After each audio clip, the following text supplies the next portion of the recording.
Hey, good morning, bro. This is day 90 of speaking challenge. I learned English. I am Russian native speaker and recording yourself. This is a great technique.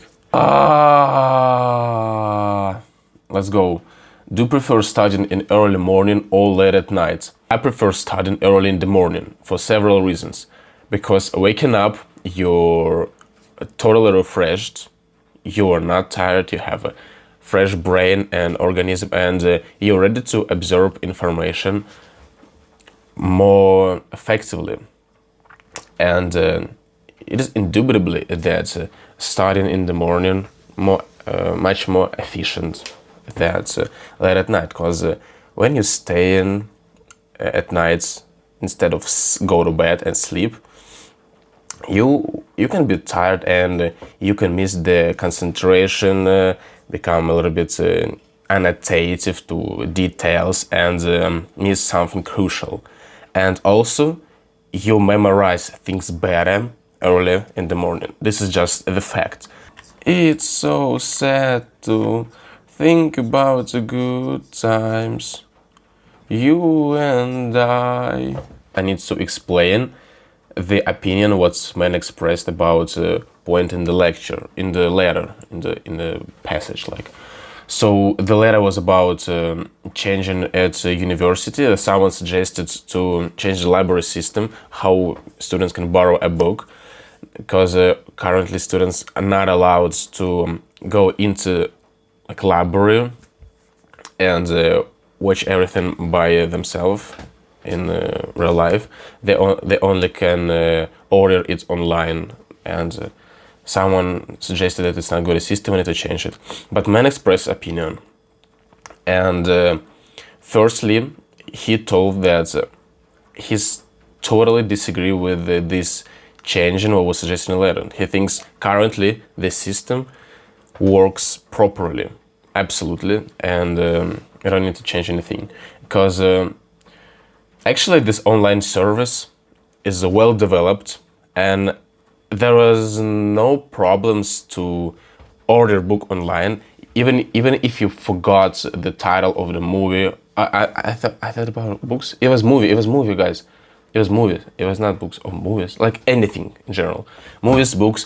If you forgot the title of the book or the movie, you can search by the types, by the genres, and by the certain actors, by whatever, several points. And also this working staff in the library was receiving orders and then picking a book and take it to students, hold students. They're also students and they get salary for this job, what can allow them to pay for books, to pay for tuition, something like this. Third task, what are the positive impacts of globalization on art? Globalization has had a significant impact on a lot of areas in our life, and art is not excuse. First positive moment is that globalization increased access to art works all around the world.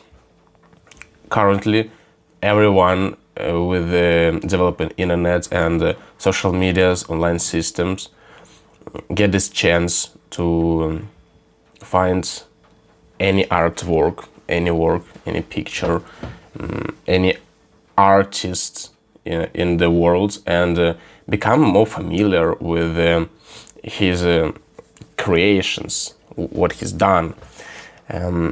Obviously, it will improve cross-cultural dialogues, connections, and different artworks from different cultures and traditions. And the second point is about artists, because right now everyone has this ability to publish the work in the internet and become famous and advance career.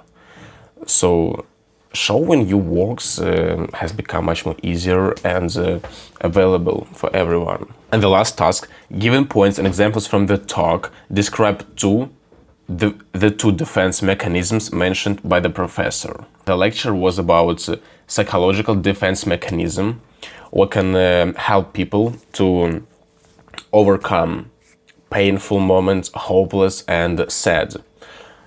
For example, the woman had been having a dog for many years, but unexpectedly this dog runs away. And right now the woman feels painful. She doesn't know how to continue living, what to do in life. And the first defense mechanism which she can apply in subconscious mind, like she's not gonna do it by her desire. It is just our physical mechanisms. The first option, it is fantasy. The main goal of fantasy is to help this woman imagine that even though this dog runs away, but maybe she found a good family who feeds this dog, and the dog is playing, having fun, and totally happy. It is fantasy when you're just trying to turn off the negative thoughts and imagine something positive. The second defense mechanism, what can be applied in this situation, is called sublimation. Sublimation. When I noticed this, I just wrote it down. When you redirect your negative thoughts into positive actions, activities. Yeah, the woman lost a dog, but right now, maybe she will get this desire to create some organization or community, or open the school for dogs, when every dog's owner be united by the same idea with dogs and having fun together. She just changed the flow of the thoughts from negative, from depression, from the sadness to active life, to positive activities. Alright, it was good, it was interesting. I like this question about psychological issues. Alright guys, it was my day 90. I hope you're doing great. Good luck with your learning. Okay, see you tomorrow, bro. Bye bye.